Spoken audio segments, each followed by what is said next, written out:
Ale kumanga motema moto yaya.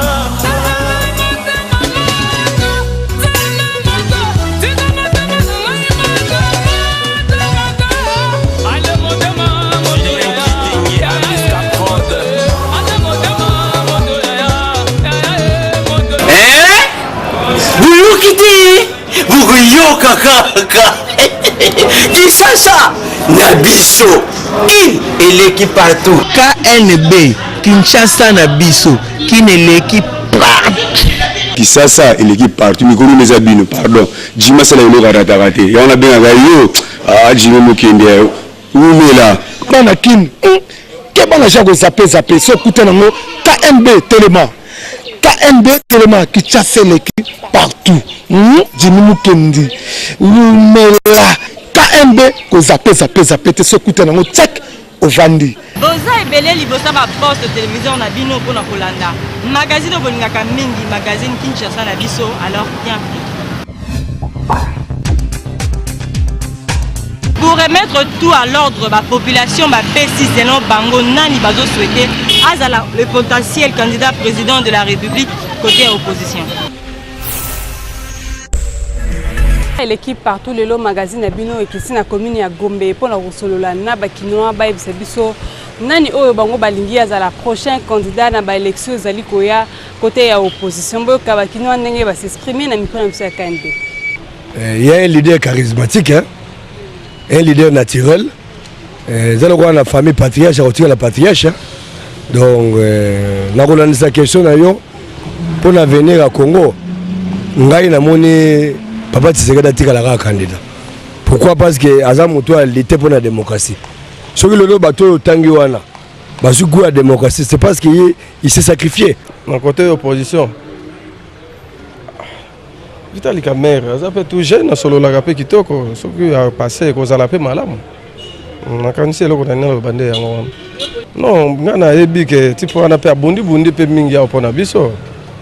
Bundi mingi biso nyo so pe to moni kutu que à la présidente à niveau de l'Assemblée nationale, alors Monica qui a monté moko quand même ce qui a passé pesa peu ma bête. Donc les candidats des Tshisekedi tellement il a souffert pour ce pays. Si nous sommes arrivés à ce que nous sommes, c'est Tshisekedi qui nous a entraînés sur cette belle voie. Il s'est opposé à la dictature de Mobutu et maintenant je ne vois pas comment est-ce que nous pouvons lui dire non. Na opposition toki ko chama tungulu na opposition papa Tshisekedi da koli mingi je ne pense pas que na ajina ko rosala luka malunga de peur que a umelate lokola Mandela mais parce que matungulu bon matungulu asali comme lokola matata pono matungulu asali na banque mondiale azana expérience makasi ba congolais mingi ba yebiete pour ça trop bavardé mais matungulu c'est un homme sérieux soka simbi mboka oyo ko dirigeant sur le plan économique diplomatique Naba makamu mususu. La monnaie est Moïse Katumbi. Vie la réalisation na yé. To pona mutunga pona ngambo asali déjà to moni na mazembe et puis aza mutu mo wa ida bato facilement. A mutu oso likambo ezali a se pota garant pour aloba pour sala azongo en charge. Donc pona ngala bato nyo so wana Moïse ka ndim ta koza ko. Candidat président pona opposition ngala monika Moïse. Pour déjà accepter que moi parti muké Azui Congo en miniature. Bumbashi to moi mamba sala déjà. Sikoyo le kwa sala muke azaki na pouvoir muke ko sala ko so azu pouvoir ebele nyonso. On sape mamba bien to bite ko sala nyonso na Congo ba ko sala mamba mine na Congo. Pona c'est Moïse Katumbi. Mazana mutonga na kokio pona te. Mais bango mo opposition ba sangana batala nani o ba moni aza capable o ya koki ba koko tia wana. Ba kino ba pesi ba avis na bango mais biso kan de toloba juste que mutu o azali capable o azali compétent yende akoki ko postuler akoki ko poser candidature na na ba élection azali ko ya côté ya opposition Kinshasa et l'équipe partout. Le 7 mai oyo seni a testé ba matériel pour la révision ya fichier électoral ba kino ba pesi ba vie na bango. Il annonce que le 7 mai prochain, à procéder à essai, il y a des matériaux, il y a enrôlement des électeurs, qui peut permettre CENI à renouveler le fichier électoral. Il y a un biso KNB qui kotuna bakinoa ba ebisa biso soki bayambi message yango ndenge nini. Le col ezali essaye.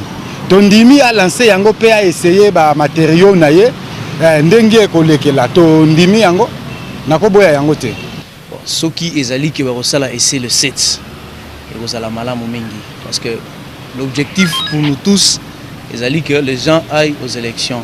Pour aller aux élections, il faut saigner à donner aux fiables pour que permettre ma camion soit correct. Alors sur ça, ce qu'ils ont essayé, il faut voir maintenant essayer pour combien de temps pour que mise en effectivité nango et à la paix na délai mongo prévu parce que ce qui ça la essai plutôt ce qui n'a essayé ou soit il a essayé et puis il y aura l'enrôlement proprement dit par rapport au matériel que bakotia en application. Ça c'est une bonne idée, il faut vraiment mettre ça en application. C'est un avis de tout Congolais pour que Batumsous Oba s'enrôlaka tefa passé qui était encore mineur, bazana idée, bazana carte d'électeur pour que bisonyo soto yeba combien effectif Oba va participer à l'élection pour qu'après les résultats qu'on soit sûr nous tous que les nombres qui a été enrôlés c'est les mêmes nombre qui a participé à l'élection. Il y a un biso à 17 mois pour naïe, 17 mois pour passer à l'élection. Bongo bongo ya le bagbongo ezate. Bon, essaye ya ça machine à faire zimbongo. Aïe vous avez ce kasi à zimbongo comme ça vous dites non le quoi yo zimbongo, tu connais pas ça là que aux assure na comme ka machine. Peuple congolais que je suis, il y a largué message. Tout le monde a koko kisama, il y a peu continuité il y a makambwana koki ko larguer un message qui a ça l'essaye. Il y a ba matériel naïe pour l'enrôlement. Mais il faut qu'il y ait la continuité. Bouti wana kolanda réaction ya bakinoa par rapport ya ba essaye oyo seni azo projecter. Soué eza que processus wana ndenge bandi et comme appena suka. Po yango nde eza nzela oyo komema biso na ba élection. Kinshasa et l'équipe partout. Quand on a Kinshasa, ba jeune fille balinga sous ko sala misala te surtout ko lamba. Ba mi sous kutu ba comment ok na point na boso bati. Quand moi c'est l'équipe partout, KNB, tout ça, il constate que la plupart n'a pas quoi, va venir belé, va comment côté Karabango Maeti. Il y a un autre qui on a commis à ma tête. Tout cela n'a pas qui nous consomme Maeti. Est-ce que ça a bientôt ma bé? Tombati na balabala. Les hommes a bé pour la moissi. Mais mutusu peut-être cause na mbongo te abike na mukila na tongo bana 100 fois makala les aka 500 fois na mbongo so makala te et permettre na 100 fois na sombi maeti balusa mili soit na mbongo so makala te pour ezate kwa chauffer ti donc elukaka somba maeti o biso zoteka ezali tozotekela pola mutu nyonso asomba na moment oyo koma mutu nyonso akomi kosomba pola possibilité ya ba makala et comme cher courir ezalaka te makala ezokoma makala ya 300 € là pas même ti. Les gens qui ont sali tiède, mais si tu as un salati, tu as un maman a son biti à 300, à remettre sa balle à Nyos. Moutunio se peut essayer à somba pour aider pour la makala et comme ma chère courant et Zarali souté. Ah maman, voilà moi c'est libala parce que surtout qu'il y a un principe moi c'est libala. Aïba déjà que papa kobimana tongo fona bongisile mesa na ye. D'abord une femme bien organisée salati na tongo te. Il a la caractère moussa tika on a mis papa la mouka se servir à bien que ce que comme il y a qui aussi bilanga balabala wana moi salibala te ozwaka fenea ton document ko vandisa na ndako azoyi bayote ke papa oyo alungula na vie moko boye ape so valeur mususu wana ngana kondi mangote et puis na komela ngo pete ya opesanga ba ngani oyo ba maladie oyo ezo kenye mikoro typhoïde. Bolandi bakina ndenge ba réagir pour na likama kosomba maeti na balabala to na ba point avenir kosomba maeti za nango mabete mais biso na KNB to so beta kaka sete na ba femme mariée en tout cas moi ça libala alamba tina na poko atango na thermos pour na tango papa déjeuner papa ezala après et ça que kosomba na balabala bandi kosomba maeti na balabala c'est que biloko ko lepo ya kostu ki sa kosomba na malewa Kinshasa et l'équipe partout.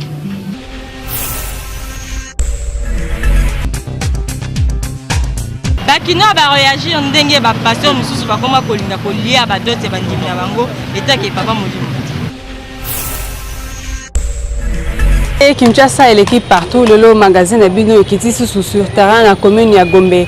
mpona kosolola na bakinois bayebisa biso est-ce que un pasteur aza na droit ya kolia mbongo ya libala ya mondimi na ye moko boyoka bakino ndenge bapesi bapoint de vue na bango pasteur aza na droit te parce que fo famille nde elia doti mpo papa na mama nde bamonaki mpasi mpona kobota bango nde fo balia pasteur aza na droit te mpo nini na intere na ezali na kati papa molimo bon peut-être famille nde kokokanisela pasteur c'est pas que pasteur azwa mbongo nyonso alia te famille nde moto kokanisela pasteur eza bo mpo bapasteur oyo bakomi kaka azwi mbongo ye nde fo alinga balisa mais ye te moto abotaki te moto amona ye mpasi mama moto amema 9 na makambo ne fo bango famille nde moto elia ekanisela nde siko pasteur aza na droit te po ye te moto abota mwana wana po mwana wana aza na tata na ye aza na mama na ye ata tata ne akufa ata mama ne akufa bandeko ya mama ne bazali na bandeko ya tata ne bazali ye comme agarde ye abatele na église azana akosunga ye na mate ya ndenge akofanda na libala mais azana droit kolia mbongo ya libala te non pasteur azana droit te ya kolia dot non ana droit te dot ezali mpona baparent ya mwasi baparent ya mwasi bazali habilité ya kolia dot te parce que eza makambo coutume mais balia te c'est simple wana ezali moyibi bakinois bapesi bapoint de vue na bango na micro na biso ya kande mais biso kande tokoloba juste na bapasteur oyo bazalaka na habitude ya kolia bambongo ya dot ya bandimi na bango sous prétexte que bazali bapapa na biso ya molimo en tout cas il faut botika parce que eza bien te wana ezali mambo ya molimo te ezali mambo ya coutume en tout cas il faut qu'on respecte coutume il faut qu'on consulte d'abord baparents ya mwasi wana avant yo olia mbongo na bango ya dot peut-être bango nde bakoki kokanisa na ndenge na bango bakaniseli ozali papa na ye ya molimo encadre qui est poti lelo abala en tout cas nous allons la droite ya kozwa mbongo na ye ya dot yo olia en tout cas ba passer au bozara na habitude ya kosala yango il faut botika parce que eza malamu te Kinshasa et l'équipe partout Kanbe lukeye ba auprès ya pasteur Simon Pierre Kalimo ce qui pasteur akoki kolia dot ya mondimi na ye to ke papa que mwana nyonso azalaka na libote sika botami soki azali mwana ya pasteur il est en plein droit mais soki azali mwana ya bato azali na responsabilité te ya kolia dot na ye eza na bapara mosusu bayaka na mwana par exemple na cadre ya kodedie mwana to baconfie na pasteur po azala au service ya temple mais pasteur akorecourir toujours na source ya mwana wana comme racine pour que ceux qui bango bazui mbongo bakoki ko kabela ye mais pas que ye à se présenter lokola moto et sengeli a zoa dot na ye parce que azali parent direct te aza papa ya molimo abalisi molimo to abalisi nzoto le corps ne kotaka mariage cette union est spirituelle mais spirituellement to yebi que tango pasteur azana droit ko kabola bato ceux qui moko akufi akoza capable ya ko briser alliance esalemaki nako lié bato mais coutumièrement mariage nyonso ezala église ezala l'état ba reconnaître d'abord mariage coutumier o esalemaki ce n'est pas le mariage spirituel mais le mariage coutumier o esalemi kati ya bato d'une manière sociale naza koloba na basali na nzambe toyeba ko respecter makambo pe mibeko ya l'état ndenge lobi pasteur azali père spirituel mwana bakoki ko confier lokola biso nyonso zana bana na ba responsabilité na biso mais mwana wana avant to zoyer to ata ba abandonner l'église to lukaka toujours ba référence ya mwana wana d'abord pona histoire na ye moko et puis pona ko recourir en cas de problème nyonso ezala esengo to ya mawa il a une source kuna to kende ko zo information to ko pesa information vraiment na sengi na bino nyonso bolanda mibeko soki l'état na biso a autorisé yango et que ça normal mais et ce n'est pas autorisé quelque part parce que vous n'êtes qu'un père spirituel voilà conseil nangai moi si soki basaleli geste comme kanga lopango et que libala wana eumeli ko salema mutu musu soki aye asane libala mbala moko est-ce que ça mabe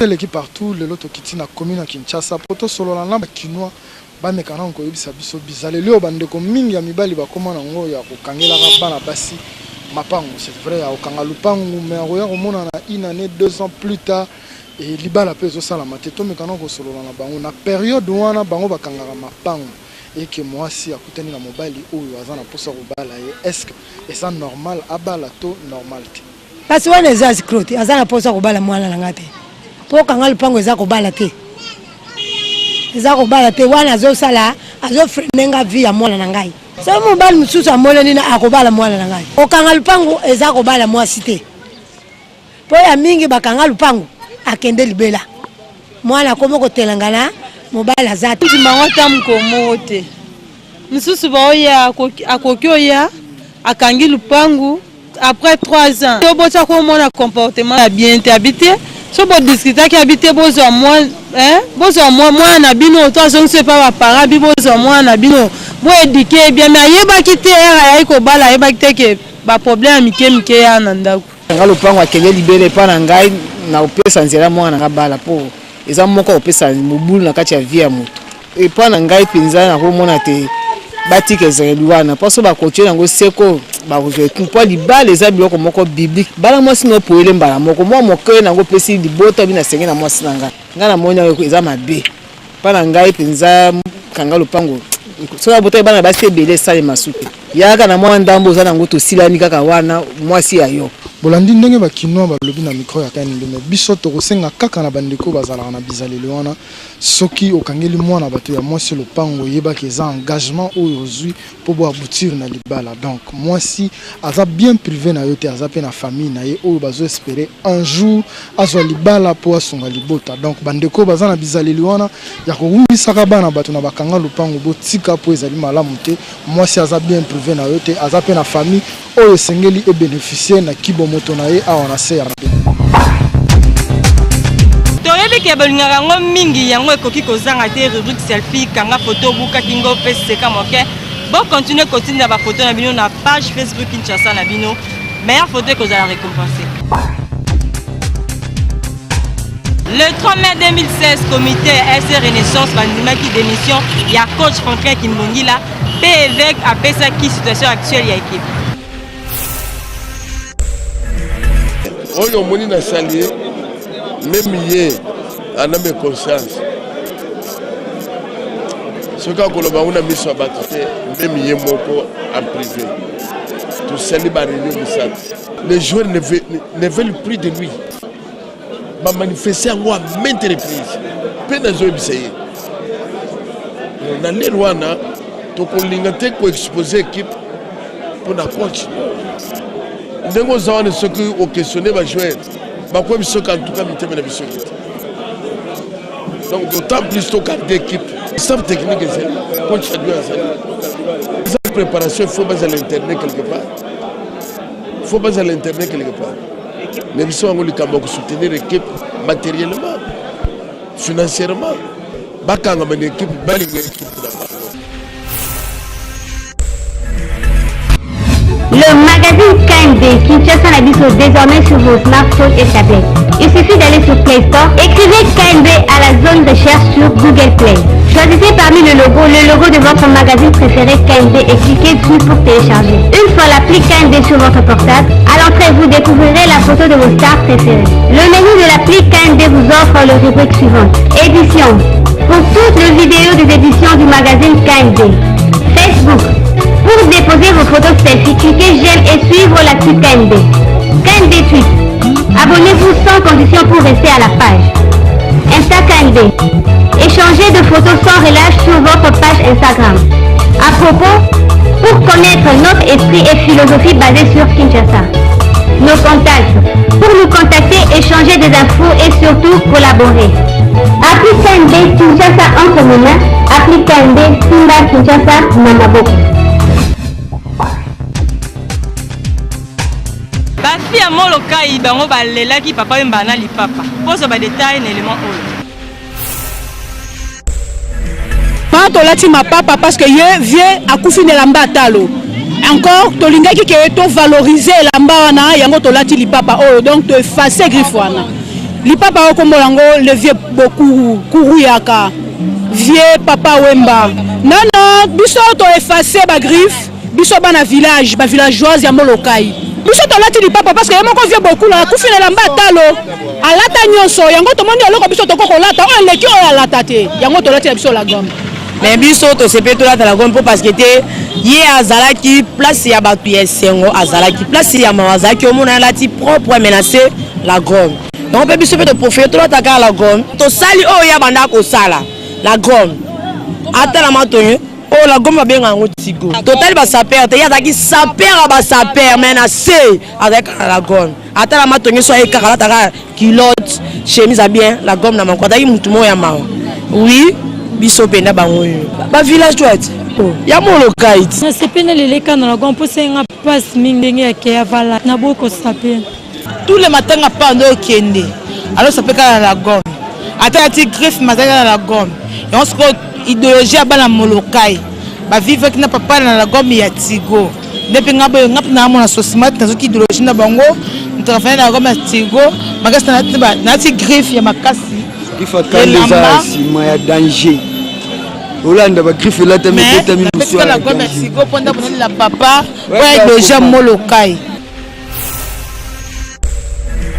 akundaki papa wemba mokolo ya lobi kasi bato nyonso bayaki matanga balobi ke matanga wana elekaki kitoko. En tout cas ezapne lo mo ya ko féliciter bango na mona nga ba matanga ndenge leka mais mbalo pina na moni organisation eleki makasi organisation pina za bien donc mobulo salamité baké par étape makampene legi kitoko organisation papa mais leki ba musiciens surtout pour tout monde penza gouvernement penza organisation penza kitoko tout monde peut ba payer belé ya Afrique ba ye awa azam ta 5 continents donc papa baza incomparable azam toyo aza asmi monde entier mobimba donc muto akokani azate na Congo na biso bana biso to botama apa matanga musée oza président de la République matanga mimbale ya donc na pesi to remercier comité d'organisation de façon que incident mo samité pour dire que papa madame muta kimia balé binanga kimia donc muta zokité muta bukanité l'équipe bien donc c'est pas organisation matanga l'équipe to bauti wana kolanda ndenge bakino balobi vraiment na miko na biso ya KNB biso pe na KNB to koloba vraiment esuka kaka na papa wemba te organisation kende makasi na ba o nyonso bakoya sima to souhaiter liwa pona mutu te makasi lokola eza ndele ya mutu nyonso organisation vraiment et continuer za la kaka malamu ba honorer ba matanga ya bato nyonso ndenge ba honorer ya papa wemba Kinshasa et l'équipe partout. Mais oyo cardinal asalaki mpona vie beaucoup lelekaki kitoko kasi bato badéplorer mpona nzembo oyo ifalaki bayembela vie beaucoup le chanson officielle ebimi te ntina suka KNB ekitaki lelo na cathédrale Notre-Dame na commune ya Lingwala pour assister na messe oyo basalelaki papa wemba pour akokende kotika ye na dernier demeure na ye kasi to profitaki pe pour akotuna ba musicien pourquoi est-ce que basali chanson officielle te pour na ex musicien papa wemba pour to mona pas ba comédien ba musicien ba o ba kufa de le même jour ya sango ya liwa na ye basalelaka nzembo kasi pour na papa wemba tina suka yo tozokende kokunda ye to tikali koyoka nzembo moko te basaleli papa wemba officiellement mais to moni ba musicien moko na moko basali ba nzembo na bango boyoka avis ya ba musicien pe bolanda messe ya suka pour na papa wemba eza na mwa retard namoni ba musicien nyonso baki na studio baleli papa wemba bayembi kitoko moto atie vocal na ye aleli papa wemba kitoko nzembo ezo ifale bima avant et retard maestro s'occuper na makambo nyonso maestro boyebi ye moto azo arranger nzembo wana ezo bima dans 2 semaines dans une semaine peut-être ça na retard mais to sala ki même na nzembo wana ngape na beteki saxo mais peut-être bimi retard ezali penza bolimisa biso yi beze retard ya solo bauti wana kolanda messe o basalaki pona ba obsèque ya papa wemba ya wana pe biso KNB to profiter ki pona koluka koyeba papa musicien bayebisa biso pourquoi est-ce que bango basali nzembo te pona papa wemba comment to mona na ba musicien mususu basalela bango ba nzembo voire même na ba comédien de le même jour azo kufa basaleli nzembo kasi pona matanga ya papa wemba batikala eko salela nzembo te boyoki ndenge ba musicien balobi biso pe na KNB vraiment nous sommes de cœur na famille ya papa wemba mobimba Kinshasa et l'équipe partout. ndenge tokomi na suka ya présentation ya magazine KNB mokwa lelo topresentaki yango liboso ya cathédrale ya Notre-Dame na avenue de la Libération ex 24 novembre Kinshasa eleki partout.